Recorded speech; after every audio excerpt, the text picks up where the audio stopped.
There's a delicate balance, I think, between intention and surrender.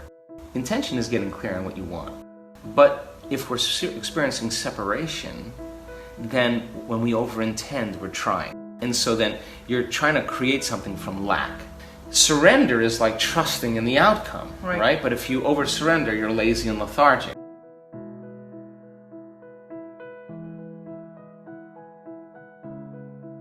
It sits in the limbic brain, the chemical brain, the midbrain. And right next to the pineal gland, there are these two junction centers. They're called thalamus. So you have thalamus on one side, a thalamus on the other side.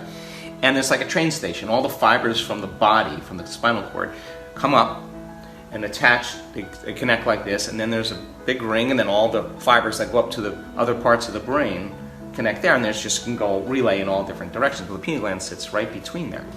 So how are you going to activate that gland? Well, we now know that once you open your heart and you can create a kind of level of love and gratitude, you can begin to open the center. This center is the center of oneness and wholeness. This is our connection to the unified field. In fact, when this center becomes coherent by practice, it begins to produce a measurable magnetic field.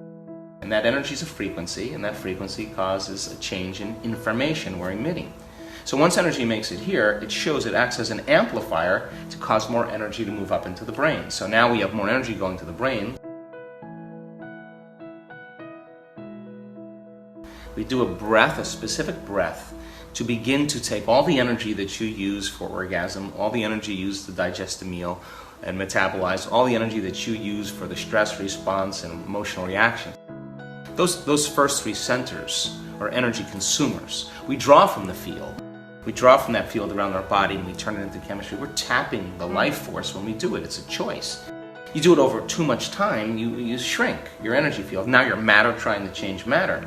And we tend to feel those emotions and we think equal to how we feel. If you feel like a failure, you think you are a failure.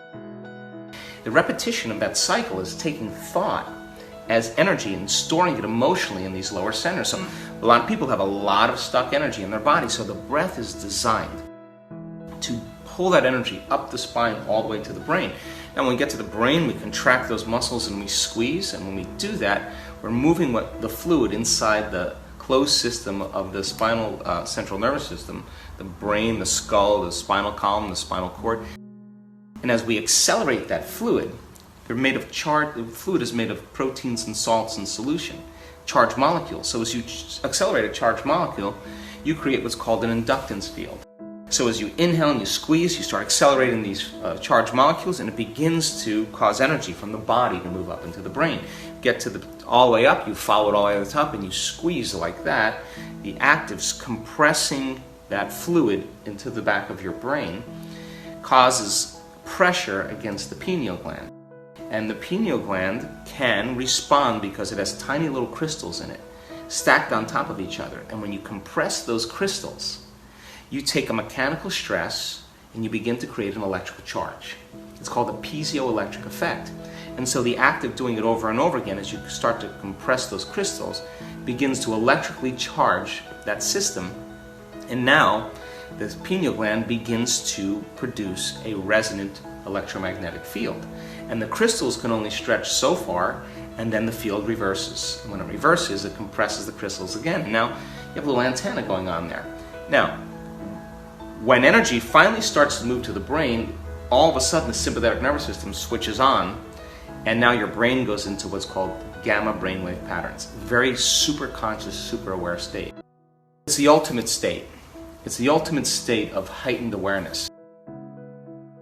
Now when that happens, the pineal gland then begins to release very powerful chemicals that are going to take that frequency the brain is processing and turn it into very profound visual imagery.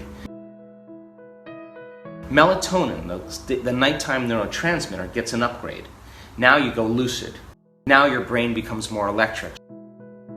The brain all of a sudden moves into stasis. It releases benzodiazepines, just a sister molecule, which is Valium. The analytical mind is sedated. And now the autonomic nervous system, we see this on our brain scans, is on fire. The wavelength of visible light causes us to function in this three-dimensional reality. When the pineal gland is activated, your eyes are closed, and all of a sudden it starts picking up frequencies that are faster than the speed of light. Now we're in the quantum. Now that frequency is carrying information, and if the pineal gland, it's going to take that frequency that's carrying information and turn it into a profound visual experience. And when it's visual like that, the hallucinogenic chemicals that's created, now you're not just dreaming. Melatonin makes you dream. Now you're really dreaming. And you go lucid. And this world literally disappears. Experience produces an emotion. And we've seen people, when they hook up to this, have rashes that they've had their entire life disappear. Tumors go away. The body's getting a biological upgrade. Right on the top of the head, on our brain scans, this area is very, very activated. So energy is moving out as you start to accelerate those charged molecules. You're creating a magnet. And now it's producing this very powerful electromagnetic field, a torus field. The pineal gland sends a signal right to the pituitary. And the pituitary begins to release two profound chemicals, oxytocin and vasopressin.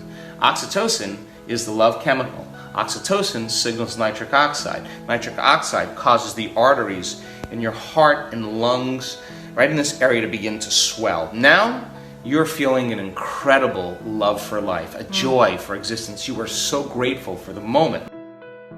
Gratitude is the ultimate state of receiving. So once this center swells and you feel grateful, you're in the perfect state to receive. Now there's a reverse field. That energy is coming right down into the body. The second chemical is called vasopressin, anti-diuretic hormone.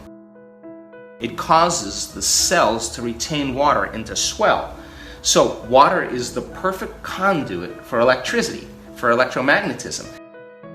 The cells swell so they can tolerate a greater frequency. And all of a sudden, inside the cell, if you were to take a cell and you were to blow all the snot off the cell, you would be left with these skeletal structures called microtubules. Many scientists call them the seat of consciousness, the tiny protein filaments, and they vibrate. So all disease is a lowering of frequency, an incoherent message. And if cells, you start to understand cells emit light and information. You're in a state of receiving. That energy is moving right into the body, and those microtubules begin to shimmer. So the cells all of a sudden start vibrating in coherence. The whole body does, and we would describe that as love or wholeness or grace or gratitude. And in that moment, those cells vibrating at the same frequency all of a sudden get a biological upgrade, and they're emitting more light, more coherent information, and all of a sudden the person gets their hearing back, they get their vision back. When we live by stress, this very stress response causes our senses to be heightened. And we're materialists. We narrow our focus on the cause, the danger, on the threat, on matter. So people become habituated, and all they see is matter in their world. When you start connecting to that field above the speed of light, you have to first become nobody, no one, no thing, nowhere, and no time. You have to take all of your attention off your body, every element in your environment and time. That's the moment in your pure consciousness. You can't experience the quantum with your senses. It's a realm beyond the senses. It's a realm beyond space and time.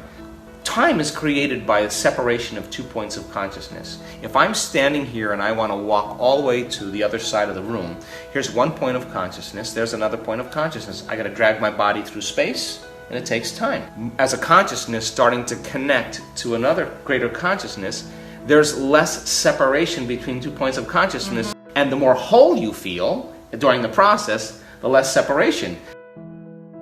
That's a greater level of energy.